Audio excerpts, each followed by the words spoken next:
جی السلام علیکم ورحمۃ اللہ۔ وعلیکم السلام ورحمۃ اللہ وبرکاتہ۔ جی شیخ، میرا یہ سوال تھا کہ جو عاشورے کی جو نماز رہتی ہے یہ ضعیف ہے؟ یہ جو عاشورے کی جو نماز ہوتی ہے، نفل نماز جو کہتے ہیں، وہ ضعیف ہے؟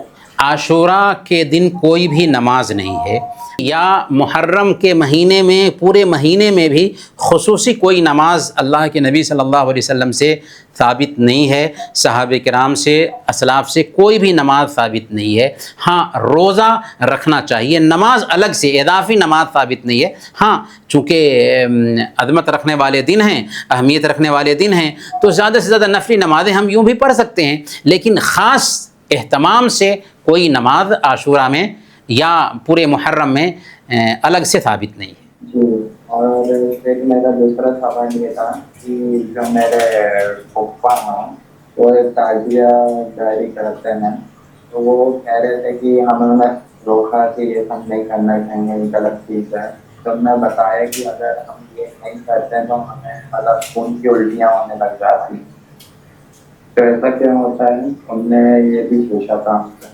ہاں دیکھیں، اگر کوئی آدمی شرک کر رہا ہوتا ہے نا، اگر کوئی آدمی شرک کر رہا ہوتا ہے، غلط کام کر رہا ہوتا ہے، شریعت کی پامالی کر رہا ہوتا ہے، تو شیطان جو ہے نا اس کا ساتھ دے رہا ہوتا ہے، اور اگر اس سے وہ دور ہونا چاہ رہا ہے تو شیاطین واقعی اس کو پریشان کرتے ہیں۔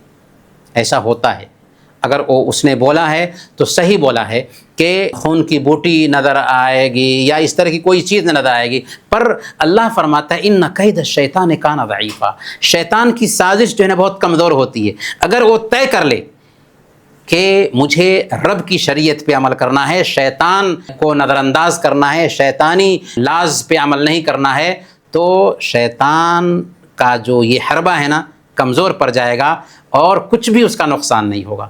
تو شیطان واقعی اس کے اندر ڈر پیدا کرتا ہے، اس کے اندر اس طرح کے وسوسے پیدا کرتا ہے اور اس طرح کی چیزیں دکھاتا بھی ہے تاکہ آدمی شرک کے کام کرنے سے باز نہ آئے۔ تو ہونا یہ چاہیے کہ اس طرح کے جو احساسات آ رہے ہیں یا اس طرح کی کوئی چیز وہ دیکھ رہا ہے تو اللہ پر توکل کرے۔ اعوذ باللہ من الشیطان الرجیم، بسم اللہ الرحمن الرحیم کہتے ہوئے قل اعوذ برب الناس، قل اعوذ برب الفلق پڑھے اور آیت الکرسی پڑھے، انشاءاللہ کچھ بھی اس کو نقصان نہیں ہوگا۔